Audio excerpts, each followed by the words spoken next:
ஐயப்பனுக்கு மாலை அணிந்து விரதம் மேற்கொள்பவர்கள் கடைபிடிக்க வேண்டிய விரத முறைகள் என்னென்ன என்பதை பற்றி தெரிந்து கொள்ளலாம்.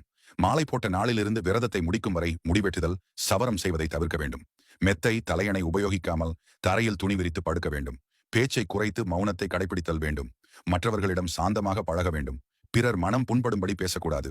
விரத காலத்தில் பிரம்மச்சரியத்தை கடுமையாக கடைபிடிக்கவும். அணிந்திருந்த மாலை அருந்து போனால் அதை செப்பனிட்டு அணிந்து கொள்ளலாம். இதில் தவறில்லை. மன சஞ்சலம் அடைய வேண்டாம்.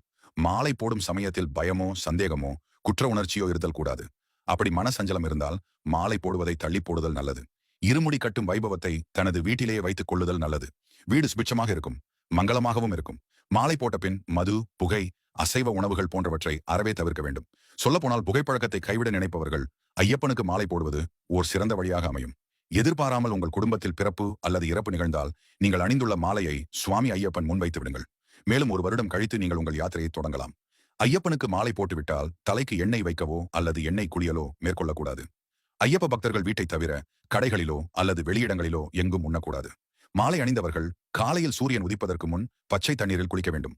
குளித்து முடித்த பின் விபூதி இட்டு விளக்கு ஏற்றி ஐயப்பனின் 108 சரணத்தையும் சொல்லி வணங்க வேண்டும். இதேபோல் மாலையில் சூரிய அஸ்தமனத்துக்கு பின் குளித்து காலையில் செய்ததைப் போலவே செய்ய வேண்டும். இறைவனின் அருட்கடாட்சம் குறைவில்லாமல் கிடைக்கும். படிகள் ஏற ஏற அவர்கள் தன் வாழ்வில் உயர்ந்து கொண்டே இருப்பார்கள் என்பதும் சத்தியம்.